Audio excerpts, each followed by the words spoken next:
На следниот Zoom го имам колегата Дејан Андоновиќ со кого што ни доаѓаат минутите за меѓународната политика. Дејан, добро утро. Добро утро, Сашо. Денеска мислам дека имаме неколку теми за разговор, нешто тоа малку и разменивме мислења утринава. Мислам дека во фокусот на интересот секако е извештајот на НАТО со прогнозирање на новите предизвици за алијансата во кој што и ние се зачленивме годинава за периодот што доаѓа. Што вели НАТО во таа смисла, Дејан? Ми се чини дека новиот извештај на НАТО ги враќа работите од пред 4 години, од пред доаѓањето на администрацијата на Трамп во Белата куќа. Имено, извештајот на НАТО вели овака сублимирано, Сашо, Русија останува закана за алијансата, додека Кина останува конкурент, не е закана, но не ги дели глобалните и вредностите човечки на Западот. Отприлика тоа би бил извештајот. Во него се наведува дека Русија со своите агресивни операции кои ги спроведува пред се околу државите на самата граница на НАТО, односно поранешните советски републики, и понатаму представува закана за интересите на алијансата. Тука се алудира пред се на Грузија, на Украина, но и на Молдавија и Приднестровје, ќе потсетам. Што е право, Дејан, НАТО е сепак во крајна линија евроатлантска организација, Кина е малку подалеку од Европа, така што веројатно триењата на границите со Русија се многу по-големи отколку во некакви пацифички, барем за НАТО, во некои пацифички региони од светот, затоа на Кина повеќе се гледа како на конкурент отколку на закана. Предпоставам дека и тоа може така да се објасни. Да, со Кина се гледа дека е конкурент, но дека може да се развиваат односите во однос на глобалните интереси, како што е контролата на вооружувањето, климатските промени. Но почнав за Русија.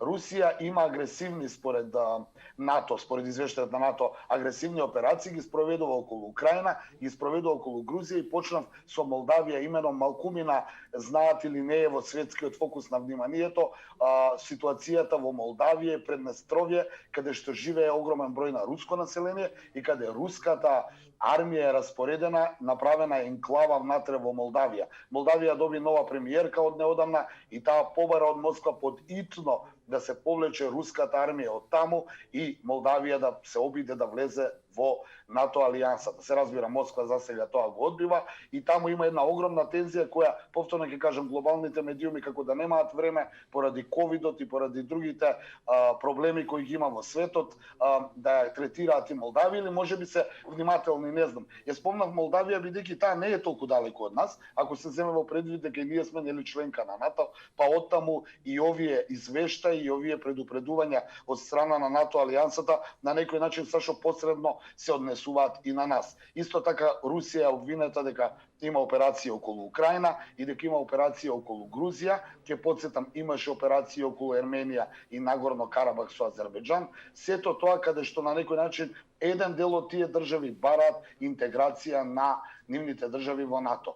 Ќе повторам, Русија представува закана до 2030 година, барем така вели извештајот на НАТО. Што се однесува до Кина, повторно ќе кажам, онаа Трамповска администрација која Кина ја стави како непријател број 1 на Соединетите Американски држави, очигледно со доаѓањето на Бајден ќе се тргне во втор план, па ќе се потврди онаа теза која се зборуваше многу време, а тоа е дека Кина е главен непријател на администрацијата на Трамп, а со доаѓањето на Џозеф Бајден и неговата администрација, таа ќе ја тргне Кина во втор план и ќе ја стави Русија како главен, би рекол, конкурент во светските текови и конечно главна закана за интеграцијата на НАТО. И само ќе потсетам на крај што е Дејан, сакав нешто друго да те прашам, што е во рамките на ова што го разговараме.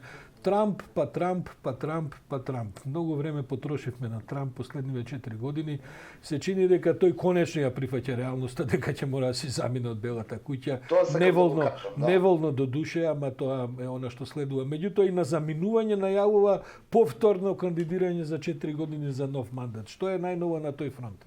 Тоа сакам да го кажам. Очигледно, иако одбива да го признае поразот, а во контекст на претходниот разговор, тоа најавува дека има шокантни докази колку многу е направена изборна измама според него на последните избори и колку многу е обесправен он, тој и неговата администрација. До душе, Тој наводно победил. ништо од тие докази не видовме, ништо од тоа не се Ништо од тие докази не видовме, имаше една драматична изјава синоќа, но најави дека за 4 години планира повторно да се кандидира и да се врати во Белата куќа, па во контекст на претходниот разговор сакав да додадам онака предвидувачки дека доколку за 4 години се врати, Кина повторно ќе биде главната закана, а Русија ќе падне во втор план. Добро, тоа изгледа всушност поголема закана кон републиканската партија, бидејќи републиканците традиционалните се извадени од памет да не му текне на Трамп да прави своја партија, бидејќи на тој начин не само што ќе ја подели републиканската партија, туку веројатно ќе одземе поголем број од гласачите и поддржувачите.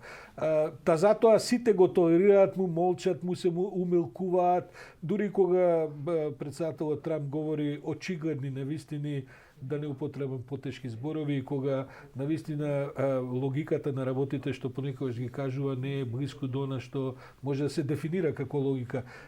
Дали републиканците всушност ќе го поддржат во таа намера дејане, што се предвидувањата?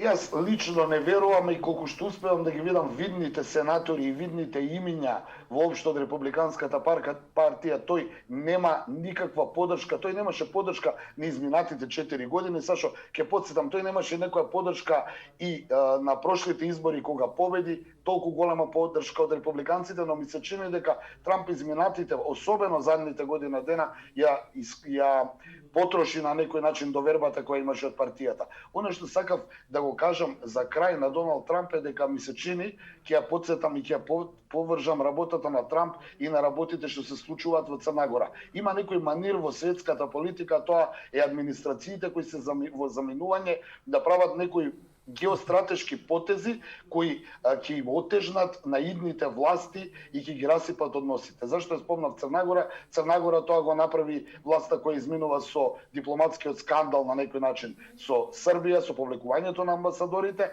а Трамп според последните информации интензивно започна со повлекување на војниците на Соединетите Американски држави од Афганистан. Геостратешка точка која идната администрација на Бајден, доколку сака да се справи со тоа агресивно однесување, како што го нарекува на русите, значително ќе ги ослабне позициите во тој дел од светот. Ке потсетам, во Афганистан има голем судир помеѓу руската и американската воена доктрина, па оттаму потезите на Трамп засега нас, лаиците би рекол, за воените геостратегии не збунува. Не ми е јасно зашто ја повлекува сега, токму сега, армијата од Афганистан, особено ако се зема во предвид дека идната воена стратегија на Бајден сигурно ќе биде насочена околу границите на Русија. Ќе остане тоа за некои од идните анализи. Дејане, благодарам за ова утринско брифирање околу меѓународната политика.